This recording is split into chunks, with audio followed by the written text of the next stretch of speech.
Hi, I'm Jeff from New York. Please like and subscribe. Young Billionaire, Season 2, Episode 9, The Arrival of an Expensive Ferrari. Are you for real? Noah said as everyone stood up from their seats. Some of them walked to the gate and looked at the car. It's really a Ferrari. Richard confirmed as the red car pulled up to the gate. Could it be that what he said is true? Someone asked. Is this really a Ferrari? Is he really from a rich family? Said another aunt. The family members were shocked and confused. Then Becca said loudly to everyone. Stop being idiots. This is Blake's Ferrari. They all finally understood and felt even more respect for Blake. One of them said, Like I said, it can't be this kid's car. He's just making it up. How would someone like him ever buy a Ferrari? Another agreed. Becca's boyfriend is awesome. He's only in his 20s, and he's already driving a Ferrari. That's right. He's handsome, knowledgeable, and rich. Our family will really benefit from him marrying Becca, said his wife. Everyone, this is my Ferrari. Would you like to come and take a look? Blake politely asked Becca's family. Felisa, Becca, Richard and Stella walked together out of the fancy iron gate and over to the car. Blake's driver got out of the car and handed the key to him. I ordered this car a year ago, and it was delivered 6 months ago. I paid a total of $500,000 during the manufacturing process. I made a lot of specific requests, resulting in the car you see before you. I've asked Ferrari about my car, and they told me that because of its specification, it's in the top 30% of the vehicles sold by the entire Ferrari company. Blake stood up and presented his beloved car to Felisa and the others. Then he waved the key in his hand and said, I'll show you now. Blake pressed the key and watched in satisfaction as the two sides of the car slowly opened. After what seemed like a scene from a science fiction movie, the two sides of the doors remained open. The red Ferrari was extremely beautiful. It emanated a feeling of luxury and futuristic technology, causing all of the surrounding family members to gasp in admiration. Mr. Cortez, did you want to try it out? Please, go ahead. Blake gestured to Richard. No. He replied. You youngsters are much better drivers. I was just spouting nonsense. He was itching to have a go, but he was also afraid of the consequences if he accidentally damaged it.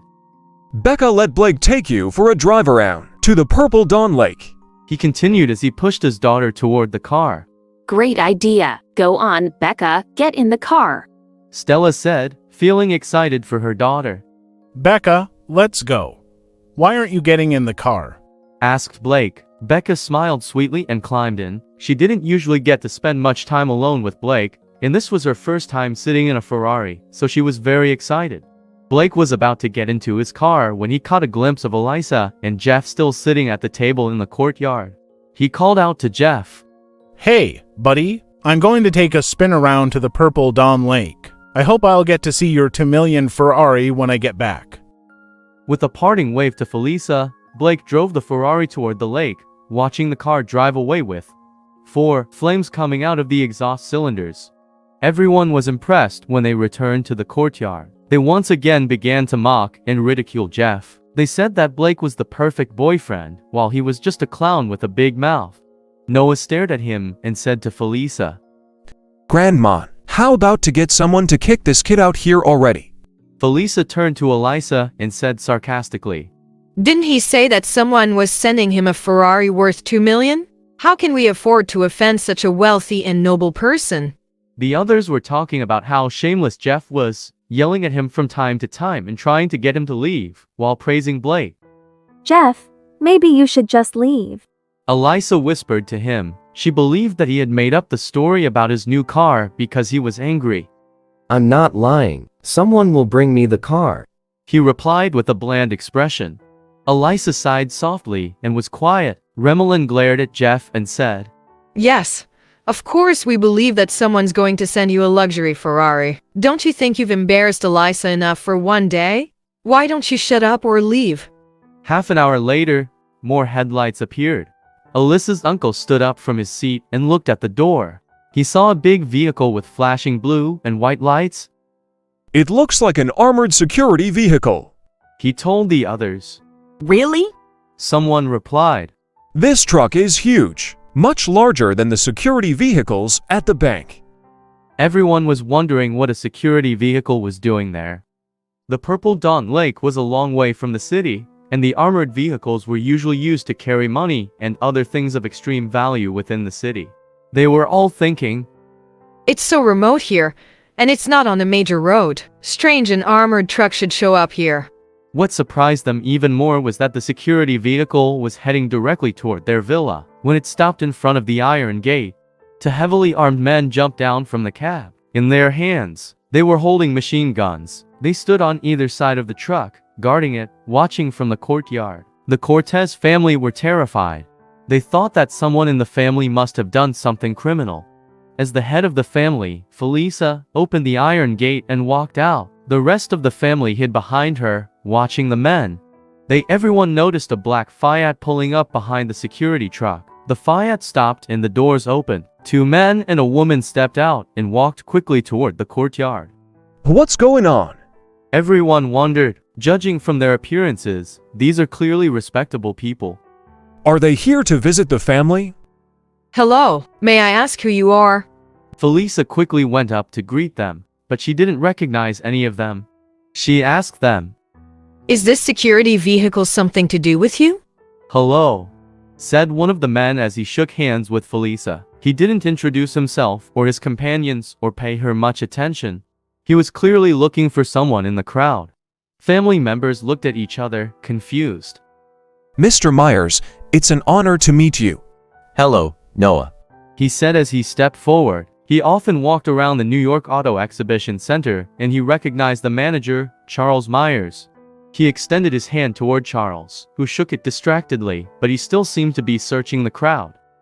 Grandma, this is Mr. Myers. He's the manager of New York Auto Exhibition Center. Noah explained to Felisa. 80% of New York luxury cars are sold by Charles Myers. In the upper echelons of New York society, he's definitely one of the people that everyone wants to get to know. Everyone was interested in meeting Mr. Myers, but none of them dared to disturb him, as it was clear from his sharp gaze that he was searching for someone. The woman who accompanied Charles whispered something to him. Wait a moment, He said to his companions. Then he looked at the family and said loudly, Mr. Florento, are you here? Felisa said to him, Mr. Florento? Mr. Myers? You're mistaken. This is a family gathering of the Cortez family. There's no one here called Mr. Florento. Everyone nodded in agreement. They didn't even think about Jeff because he could clearly not have any involvement with anyone as impressive as these strangers. The family members shut the iron gate so that Mr. Myers could see into the courtyard. He shouted twice, but no one responded. Strange. I'll check that this is definitely the correct address. He said as he took out his phone and pressed the call button.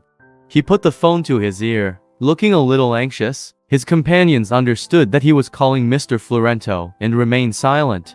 As he waited, he heard the sound of a phone's ringtone coming from the garden. He was surprised as he recognized it as a cheap model. The family members in the courtyard heard Jeff's phone ringing and cursed him again. They didn't for a moment think it was Mr. Myers calling him. However, Mr. Myers and his companions were happy when they heard the phone ringing, and they followed the sound to the courtyard. Becca's family was astonished as they realized what was happening. They followed the strangers into the courtyard. Charles had an expression of pure joy when he recognized Jeff sitting at the table. When he had met him at the New York Auto Exhibition Center, and Jeff had transferred over $1 million to the car shop's account. He had made a conscious effort to etch Jeff's appearance into his mind, so that he would recognize him in the future. Mr. Florento, He said as he quickly walked over to Jeff. His companions followed, surprised. Elisa helped Jeff stand up, and they both turned around. When the family members looked at Jeff again, understanding slowly started to dawn on them. They realized that he wasn't the lowlife that they thought he was. Hello, Mr. Florento. Mr. Myers smiled ingratiatingly as he held Jeff's hand with both of his own. He introduced him to one of his companions. This is Mr. Vigna, the president of the Ferrari company. He's come to America specifically to meet you. Hello. Jeff said as he looked at the man. Mr. Vigna took the initiative to reach out, and they shook hands. He said something in Italian with a smile on his face. Jeff assumed that he was thanking him for his trust in Ferrari and expressing his desire to have the opportunity to serve him again. Watching the scene, almost everyone in the Cortez family was shocked. They were dumbstruck as what they were seeing went completely against their knowledge of Jeff. They were all thinking, Is Jeff really the Mr. Florento that this gentleman is looking for? Did this loser really buy a Ferrari? And has Ferrari CEO really come to America personally to deliver a car for him? Are we crazy, or is that the world has gone crazy? Elisa was also extremely shocked. She looked at Jeff with her eyes wide open and her mind went blank. She suddenly felt that she didn't know him at all. The true Jeff was a mystery to her. You're too kind. Jeff smiled humbly and nodded toward Mr. Vigna. Then he looked at Charles and asked, Have you brought my car? It's here. It's right outside. Mr. Florento, please. Charles replied and gestured toward the gate. The family all stepped back to make way for Jeff to walk past them toward the gate.